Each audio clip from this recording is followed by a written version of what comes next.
जय हिंद, जय भारत। मैं संजय चौहान आपका स्वागत करता हूं आपके अपने परिवार में। चलिए करते हैं स्टार्ट। आज का सेशन बच्चों श्रीलंका को लेकर है।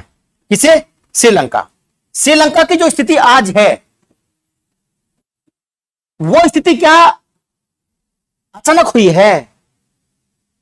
वर्तमान में श्रीलंका की स्थिति यह है कि राष्ट्रपति भवन में घुसकर आम जनता ने, जो राष्ट्रपति भवन के जो अंदर आलीशान जो चीजें हुआ करती थी, अब तो थी है कि आम जनता ने जिस तरह से उनका इस्तेमाल किया अपने लिए, स्विमिंग पूल में जैसे नहा रहे हैं, रसोई घर में जैसे कुछ चीजें खा रहे हैं, कुछ बैठे हुए आराम से फरमा रहे हैं।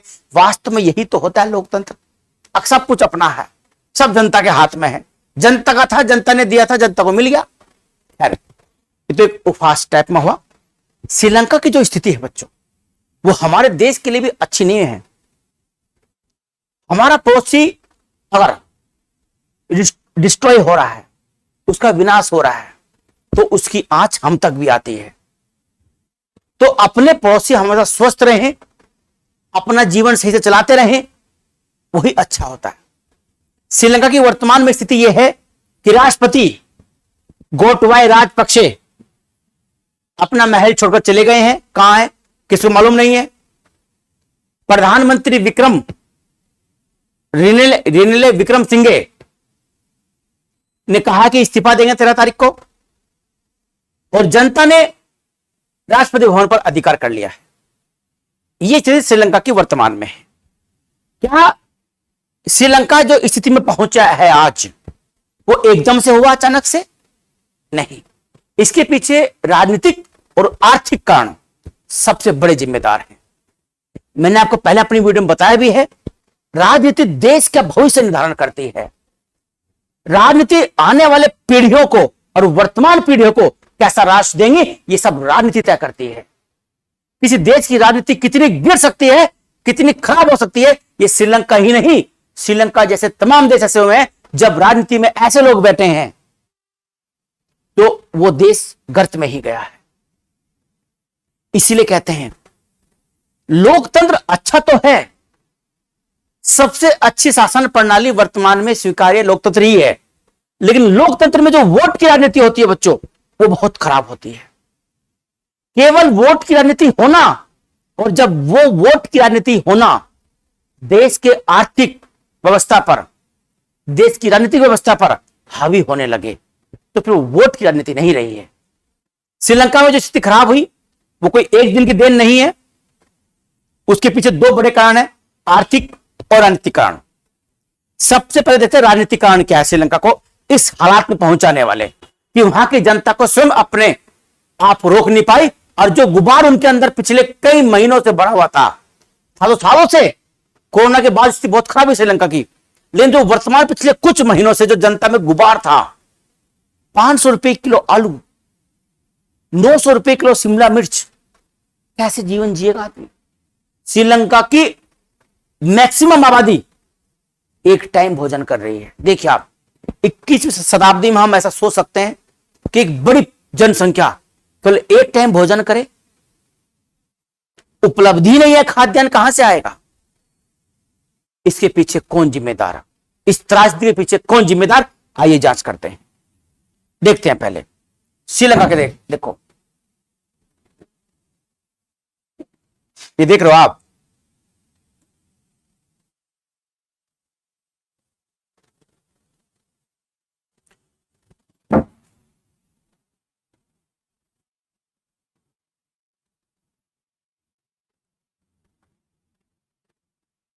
देख लीजिए, ये श्रीलंका के अपराधी हैं। गोटबाया राजपक्षे प्रेसिडेंट 2019 से, छोटे भाई हैं महिंदा राजपक्षे के, सारा परिवार है। ये छोटे भाई हैं, ये छोटे भाई हैं, ये बड़े भाई हैं, एक भाई ये हैं और ये एक भाई ये 4 भाई हैं। ये राजपक्षे जो परिवार है, राजपक्षे परिवार श्रीलंका में बहुत हावी है। एक्चुअली श्रीलंका में मैं आपको बताऊं, श्रीलंका में दो ही तरह के लोग हैं ज्यादातर। 75% आबादी जो है वो सिंहल है, लगभग 12% के आसपास आबादी तमिल है, और बाकी अल्पसंख्यक लोग हैं। सिंहल और तमिल, ज्यादा संघर्ष इन्हीं में होता है। राजपक्षे परिवार सिंहल से आता है और इन्होंने सत्ता में अपनी पकड़ बहुत मजबूत बनाई, विशेषकर 2015 के बाद। 2015 के चुनाव में राजपक्षे परिवार जब सत्ता में आया तो बहुत लुभावने वादे करके आया। हमारे यहां भी कुछ लोग हैं ऐसा जो बहुत लुभावने वादे करते हैं, हम ये फ्री में देंगे, हम वो फ्री में देंगे। श्रीलंका में भी यही हुआ। महिंदा राजपक्षे ने सत्ता में आने के लिए फ्री राशन, कर आधा करना और तमाम तरह के लोक लुभावनी वादे किए। जब सत्ता में आए तो वादे पूरे करने थे, वादे पूरे कर गए। वेट 15% से 18% से घटाकर 8% कर दिया गया। देखिए आप, इतना वेट कम कर दिया गया, आधा, तो रेवेन्यू भी तो आधा हो जाएगा। ये राजनीति थी। महिंदा राजपक्षे जब प्रधानमंत्री बने, कुछ समय बाद उन्होंने अपने भाई गोटबाय राजपक्षे को राष्ट्रपति बना दिया। कोई भाई फाइनेंस, ये क्या नाम, फाइनेंस मिनिस्टर बन गए ये बासिल राजपक्षे। ये फाइनेंस मिनिस्टर देखिए आप, इनके लिए कानून में चेंज किया गया। ये अमेरिकी श्रीलंकाई नागरिक थे और श्रीलंका के अंदर कोई विदेशी नागरिक मंत्री नहीं बन सकता था, पर इनके भाई थे, कानून बदला गया और कानून बदलकर वित्त मंत्री बनाया गया। ये राजपक्षे हैं, ठीक ना। ये सिंचाई मंत्री, ये भी इनकी बहुत बड़ी देन है। जो कृषि जो व्यवस्था खंडित हुई है, जो कृषि बिक्री है वो श्रीलंका की, उसके पीछे बहुत बड़े हैं। तो कहते हैं देश की राजनीति ऐसे हाथ में होनी चाहिए जो मजबूत ही नहीं हो, दूरदर्शी भी हो, जिसके पास ज्ञान हो। ऐसे लोग के हाथ में देश का भविष्य होना चाहिए। महिंदा राजपक्षे की बात करते हैं। जिस तरीके से वादे पूरे किए गए और वादे पूरे करते करते जब रेवेन्यू आधा हो गया तो कैसे करे, सब्सिडी भी देनी है, महंगाई बढ़ने लगी। एकाएक वहां कृषि मंत्री जी निर्णय लेते हैं प्रधानमंत्री माध्यम से कि कृषि क्षेत्र में रासायनिक उर्वरक और कीटनाशक सब बंद कर दिए जाए और श्रीलंका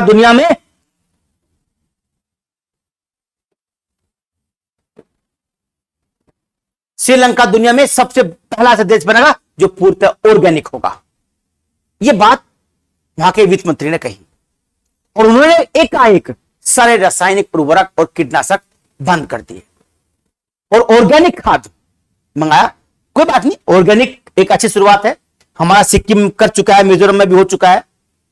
अगरतला भारत का पहला पूर्ण ऑर्गेनिक जिला है। पहला राज्य सिक्किम था, लेकिन भारत की स्थिति दूसरी है। अगर सिक्किम में किसी चीज की कमी होती है तो उत्तर प्रदेश, हरियाणा, पंजाब, तमिलनाडु से पूरी हो सकती है। श्रीलंका में कहां से पूरी होगी। एकाएक जब रासायनिक उर्वरक बंद कर दिए गए तो जो फसलें थी, जो बीमार फसलें थी, उनकी दवाई कहां से आएगी, उत्पादन बढ़ाने के लिए खाद्य कहां से आएगा, सब बंद कर दिया गया। फसल का उत्पादन घट गया, फलों का उत्पादन घट गया पूरी तरीके से। ऑर्गेनिक फार्मिंग अगर आप पूरी तरीके से लागू करते हैं तो वो 10 से 15 साल बाद आपको बेटर रिजल्ट देना शुरू करती है। चरणबद्ध तरीके से ऑर्गेनिक फार्मिंग होती है, जैसे कि सिक्किम ने करी। चरणबद्ध तरीके से अब धीरे धीरे कीटनाशक कम करते चले जाएं और ऑर्गेनिक बढ़ाते चले जाएं। एक समय ऐसा है 8-10 साल के बाद कि धीरे धीरे कीटनाशक समाप्त हो जाए, उनका स्थान ऑर्गेनिक ले ले। लेकिन एकाएक समाप्त कर देना तो कृषि उत्पाद घट गया। वो श्रीलंका जो दुनिया में सबसे ज्यादा चाय का निर्यात करता था, उसकी हालत यह होगी। हालांकि चाय का उत्पादन भारत में सबसे ज्यादा होता है, लेकिन निर्यात श्रीलंका करता है, क्योंकि हम चाय गटक जाते हैं। जितना हम उत्पादन करते हैं उतना खाते भी तो हैं। 140 करोड़ के आसपास है कि नहीं है, तो हर एक आदमी चाय पीता है कहीं ना कहीं किस तरीके से। तो जो चाय पिएगा तो सब नहीं खत्म हो जाएगी। श्रीलंका छोटा देश है, कम पैदावार, कम लोग चाय पीते हैं, तो वो लोग चाय को निर्यात करते थे और बड़े मात्रा में विदेशी मुद्रा अपने देश में मंगाते थे। एक अच्छा देश था श्रीलंका। श्रीलंका की हम राजनीति की बात करते हैं तो श्रीलंका जो था बच्चों, श्रीलंका हमारे देश के साथ लगभग 1948 में आजाद हुआ। आजाद होने के बाद भारत ने जहां अपने स्वयं के प्राकृतिक संसाधनों को मजबूत करके देश के अर्थव्यवस्था की नींव रखी, लेकिन वहीं श्रीलंका ने पश्चिमी शक्तियों के प्रभाव में आकर, पश्चिमी जो शक्ति कौन सी, यूरोपीय शक्ति, पश्चिमी शक्तियों के प्रभाव में आकर, विशेषकर यूरोप के शक्ति के प्रभाव में आकर अपने यहां एक अलग तरह की अर्थव्यवस्था को डेवलप किया। उसने बाहर की तरफ ज्यादा देखा, अपने खुद के संसाधनों को डेवलप करने का प्रयास नहीं किया। 1970 तक 72 तक श्रीलंका का नाम सिलोन था, सिलोन। 1972 में नाम रख दिया गया लंका। लेकिन लंका कहना थोड़ा सा अच्छा लगता, लंका भारत में गाली की तरह इस्तेमाल होता है, लंका, तेरी लंका लग गई, लगा दी लंका, है ना, तो एक अच्छा शब्द नहीं माना जाता। तो इससे पहले एक सम्मानजनक शब्द जोड़ देगा। 1978 में नाम पड़ गया श्रीलंका, श्रीलंका नाम पड़ गया सिलोन का, ठीक, पहले लंका पड़ा फिर श्रीलंका बन गया, कोई दिक्कत नहीं। 1980 के दशक में श्रीलंका गृह युद्ध में घिर गया, किसके बीच, एक तो सिंहल प्लस तमिल, इनके बीच देश के प्राकृतिक और राजनीतिक स्थान पर अधिकार करने के लिए इन दोनों के बीच संघर्ष स्टार्ट हो गया। लिट्टे जैसा एक संगठन बना, लिट्टे बहुत फेमस रहा है दुनिया में, पहले मानव बम बनाने वाले लोग लिट्टे ही थे, प्रभाकरण उनका मुखिया था। खैर, उसी तमिल में ही जो ये संघर्ष चला, गृह युद्ध चला, उसी गृह युद्ध का शिकार भी अप्रत्यक्ष तरीके से भारतीय पूर्व प्रधानमंत्री श्री राजीव गांधी भी हुए थे कि उन्होंने वहां पर लिट्टो से निपटने के लिए शांति सेना भेजी। लिट्टो ने उसका विरोध किया कि तो हमें मारने के लिए भेजो, हम तो तमिल ही हैं, और तमिलनाडु वाले तमिल, तो हमसे बहुत उनकी साम्यता रहती है, और हम भेज रहे वहां उनको मारने के लिए सेना, शांति सेना का नाम क्या वो। तो उसके विरोध में आके लिट्टो ने स्वर्गीय राजीव गांधी जी की हत्या कर दी थी, जानते आप, मानव बम की घटना थी वो। तो ये हुआ। लेकिन 2009 में कई ऑपरेशन चलाकर लिट्टे को बिल्कुल पूरी तरह समाप्त कर देगा। श्रीलंका में 45,000 से अधिक तमिल मारे गए थे। देखिए आप, इतने तमिल मारे गए जब जाके लिट्टे समाप्त हुआ। फिर 2009 के बाद श्रीलंका ने वापस अपनी स्थिति प्राप्त करी और धीरे श्रीलंका एक अच्छा अर्थव्यवस्था चलता चला गया। श्रीलंका कुछ मायने में भारत से बहुत ऊपर है। HDR, human development report, human development report में श्रीलंका की स्थिति भारत से ऊपर रहती है। एक तो वहां साक्षरता ज्यादा है हमसे, दूसरा तो वहां जीवन प्रत्याशा है, यानी जीवन जीने की जो औसत आयु है वो हमसे ज्यादा है। तो श्रीलंका ने अच्छे काम शुरू किया। लेकिन 2015 जैसे राजपक्षे परिवार सत्ता में काबिज हुआ और लोक लुभावने वादों को पूरा करने लगा, फ्री का राशन बांटने लगे, टैक्स दर कम कर दी, है ना, धीरे धीरे समस्याएं बढ़ने लगी, उनको अनदेखा करके विदेश से कर्ज लिया जाने लगा। तो धीरे धीरे कर्ज का ऐसा जाल बना और उसमें धीरे धीरे फंसता चला गया। श्रीलंका की आय में जो वहां की जीडीपी है श्रीलंका की, उस जीडीपी में श्रीलंका की दो चीजों का बड़ा योगदान है। एक तो विदेशी पर्यटक,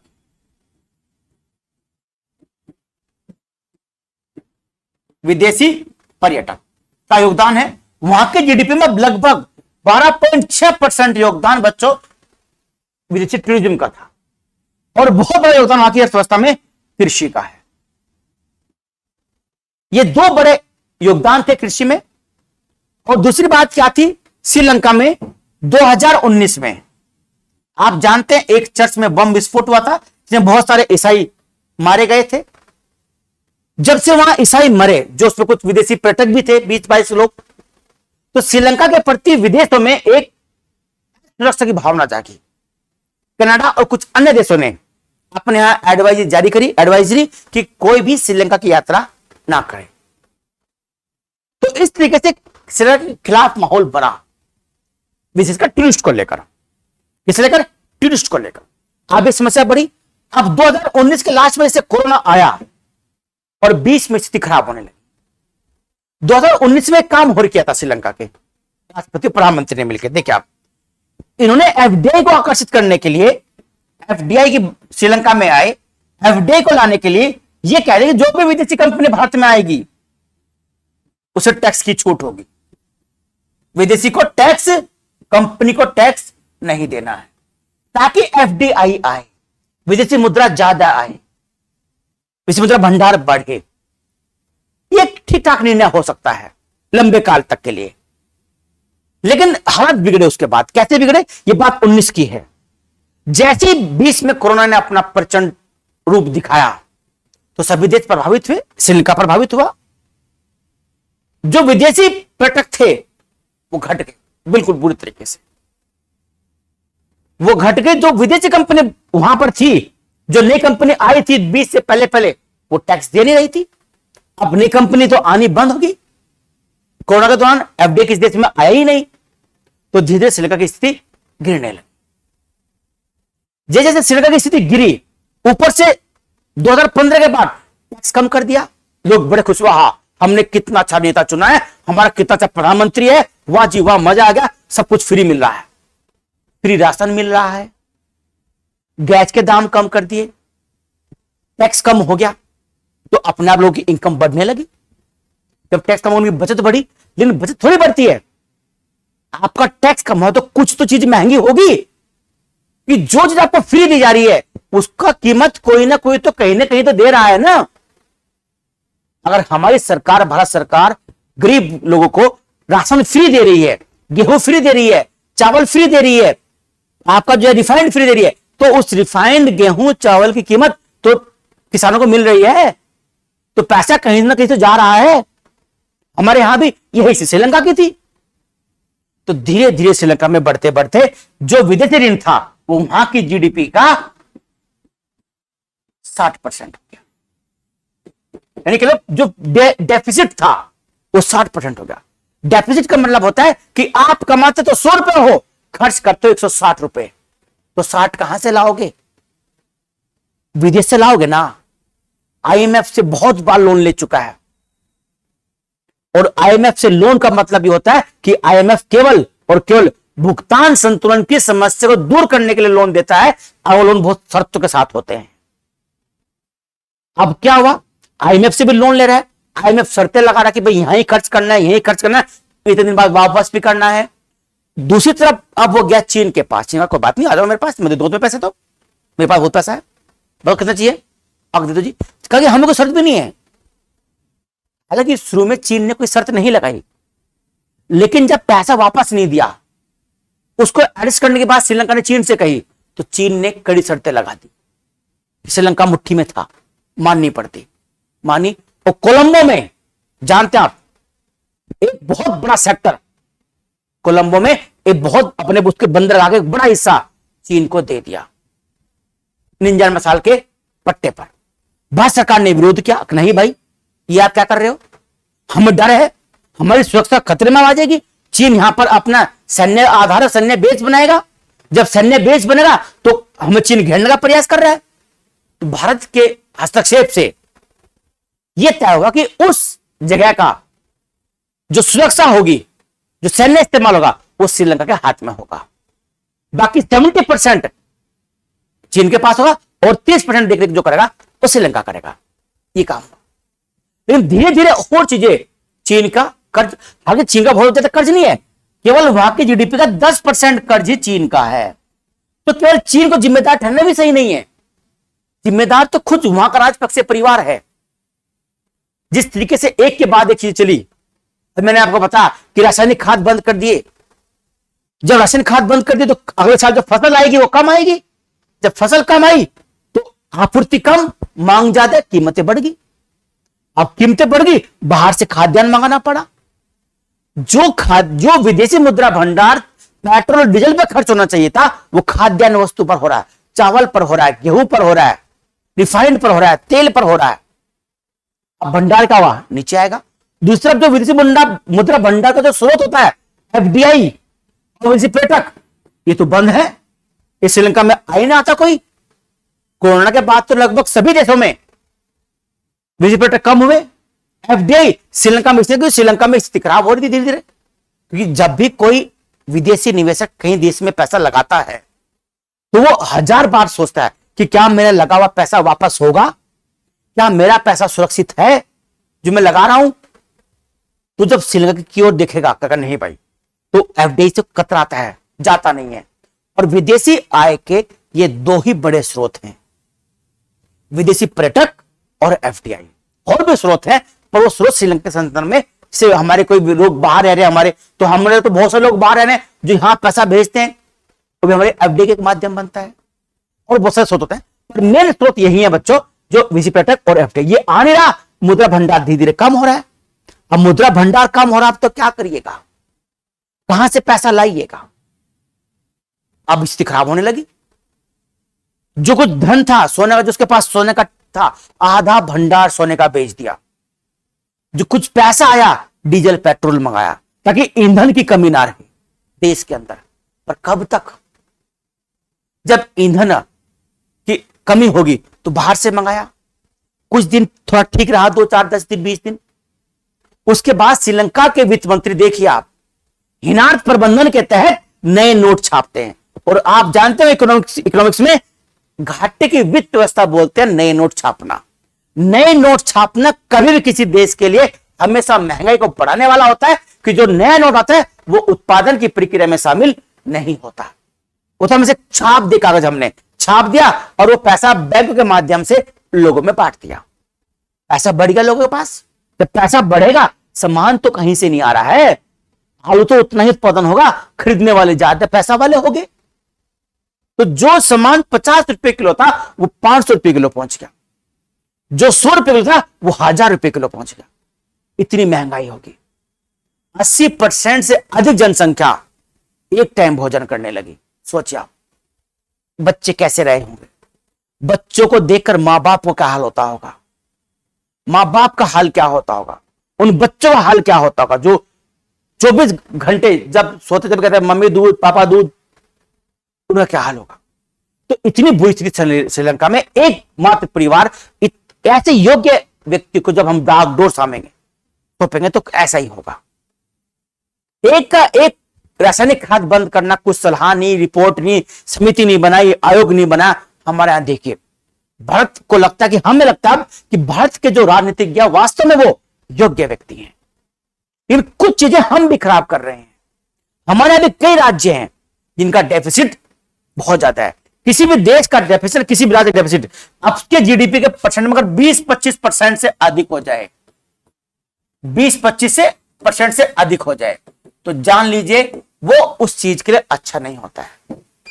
हमारे यहां पंजाब है ऐसा, दिल्ली भी ऐसा ही हो रहा है। फ्री की चीजें नहीं होनी चाहिए किसी भी देश के अंदर। फ्री में क्यों? फ्री में आखिर क्यों क्यों क्यों फ्री में? जिस देश जो आपको चीज मिल रही है उसके बदले आप दे कुछ ना कुछ। उस चीज को जो आप दे रहे हैं, सरकार उसको समृद्ध करके, उसको संवर्धित करके वापस जनता को लौटाए। बिजली फ्री है दिल्ली के अंदर, क्यों फ्री भाई बिजली? अरे आप जब इस्तेमाल कर रहे हैं तो पैसा दीजिए ना उसका। जो पैसा सरकार के पास जाए, सरकार उस पैसे को परिष्कृत करके सेवाओं के माध्यम से जनता के पास भेजे। नाले साफ करवाए, यमुना नदी को साफ करे, जो पोल्यूशन है दिल्ली के अंदर उसे साफ करे। फ्री क्यों? फ्री का नतीजा ही है श्रीलंका। लोकतंत्र में वोट की राजनीति स्वाभाविक प्रक्रिया है, लेकिन केवल वोट की राजनीति ही हो तो वो लोकतंत्र के लिए अच्छा नहीं है। यही श्रीलंका है कि सीखी ये है, हम श्रीलंका से यही सीखना चाहिए कि वोट की राजनीति केवल वोट तक ही होनी चाहिए, चुनाव तक होना चाहिए, उसके बाद फिर राजनीति नहीं होनी चाहिए। ऐसे लुभावने वादे पर हमारे यहां भी चुनाव आयोग द्वारा और सरकार द्वारा प्रतिबंध लगना चाहिए। कि हम एक ना तमिलनाडु में भी कुछ दिन पहले चुनाव हुआ था, तो वहां कुछ देखा था, पेपर में आया था, वो कहते कि हम सभी जनता को हेलीकॉप्टर में और हवाई जहाज में फ्री यात्रा करवाएंगे। अरे भाई तू कौन होता है, कहां से लेगा पैसे? अपनी जेब से देगा क्या? ये सब इन पर प्रतिबंध लगना चाहिए। 4 साल तक फ्री राशन बांटेंगे, क्यों बांटेंगे फ्री राशन? जब आप जनता को काम देने की बात कर रहे हो तो काम से लो, काम है, उनकी कुछ तनख्वाह बढ़ा दो, उनकी पैसे बढ़ा दो उनके। श्रीलंका ये हमको सिखाता है कि वोट की राजनीति और फ्री मुफ्त खोरी की चीजें अच्छी नहीं होती। यूरोप में टैक्स लिया जाता है, एक मुफ्त टैक्स लेते यूरोप में, तब जाके चीजों को देते हैं। ये भी तो हमको सीखना चाहिए।